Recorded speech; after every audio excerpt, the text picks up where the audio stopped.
God loves a cheerful giver. My dear brothers and sisters in Christ, we have all gathered here today to remember the fourth death anniversary of Dr. Ruth Pfau. It was yesterday, 9th August, that the death took place, or her entrance into eternal life, but we have gathered here one day later. Today also the church celebrates the feast of St. Lawrence, recalling those 7 deacons and especially St. Lawrence in the early church, who was a great martyr. What do we learn from the life of St. Lawrence as we gather to remember Dr. Ruth Pfau? In the first reading of today, we have this beautiful verse which St. Paul tells his community and tells us. God loves a cheerful giver. I tried to do a Google translation in Urdu.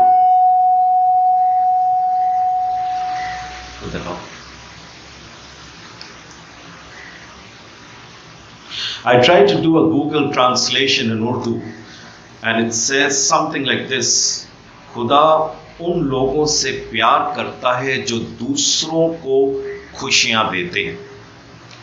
And that probably is the life summarized when we look at the life of Dr. Ruth Pfau. She was a cheerful giver. And I like to summarize the cheerful giving in 3 phases, in 3 points. The first, she gave her life to the lepers. We know her congregation sisters, daughters of the Heart of Mary, when they sent her from Paris, it was to go to South India, the southern parts of India. But lo behold, the act of God took place when suddenly, due to some visa problem, she was landed in Karachi with the intention that she was to go there.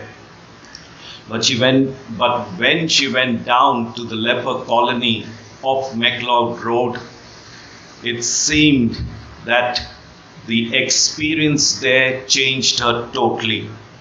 And then she realized she had to be a cheerful giver, giving her life totally then for the lepers.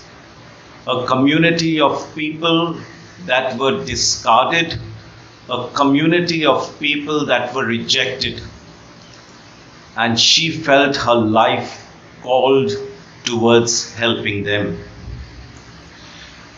The second part of her life of being a cheerful giver, when she gave her life to Pakistan.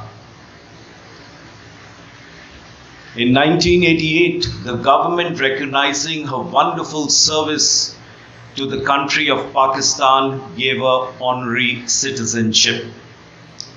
She traveled far and wide to those parts that probably we have not gone to. Why?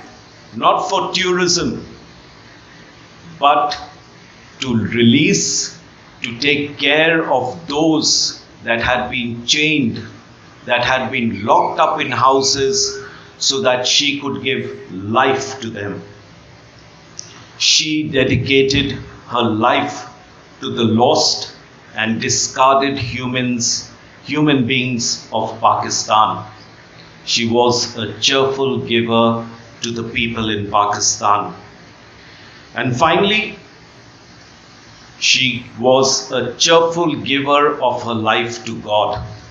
This really took place in the beginning, right in the beginning of her life, when she felt her call. Because then she dedicated her whole life to God, giving herself totally, realizing that now all her wishes, all her intentions should go in the background. Now it is giving my life to others and to God. And this became the motto of her life, giving my life to God. My dear brothers and sisters, what message is there for us in the life of Dr. Ruth Pfau? In the Gospel of today, and as His Eminence Cardinal told me, this was the very reading that was chosen for her funeral. Jesus tells us, unless a wheat of grain falls on the ground and dies, it remains only a single grain. But if it dies, it yields rich harvest. It produces good fruit. And when you look at the life of Dr. Ruth Pfau, this is what you see. That she was a single grain, and yet she was ready to die. And by dying means giving herself totally to the world, totally to God. And in doing so, she produced great fruit, which is visible today before us. There is a story told about a great violinist, Italian violinist called Niccolo Paganini. They say that when he played the violin, the music used to take the people into another world in itself. And people used to come from far and wide, pay great amounts of money to just listen to his playing the violin. One day when he was having a solo concert and playing his beautiful music, lo behold, one string of his violin broke. The audience in front noticed the breaking of the string and gasped and thought Niccolo would stop playing. But no, Niccolo was a professional. He didn't even show his concern as the first string broke, but continued to play beautiful music. After a little while, the second string broke. People gasped again, wondering whether he would stop. But he was a professional. With two strings, he carried on his beautiful music. But then, lo behold, the third string broke.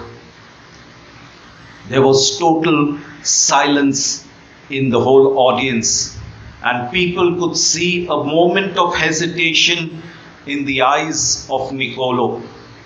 But at that moment, Niccolo decided, even though there is just one string on my violin, I'm going to play my very best. And they say, the audience would say that day that they had never heard Niccolo play such beautiful music in his life. My dear friends, what message can we learn from this little story from the life of Niccolo Paganini? Niccolo wants to tell us this, that the most beautiful melody arises from our hearts when we are totally broken within, like those strings of his violin. When we are totally broken within, the most beautiful melody arises from our hearts. And that can summarize the life of Sister Dr. Ruth Pfau, because she believed that only in giving herself totally, in breaking herself totally, would she be able to love God and humanity. And my dear friends, today we should strive, as Jesus says, unless that one grain dies in the ground, then only will it produce fruit.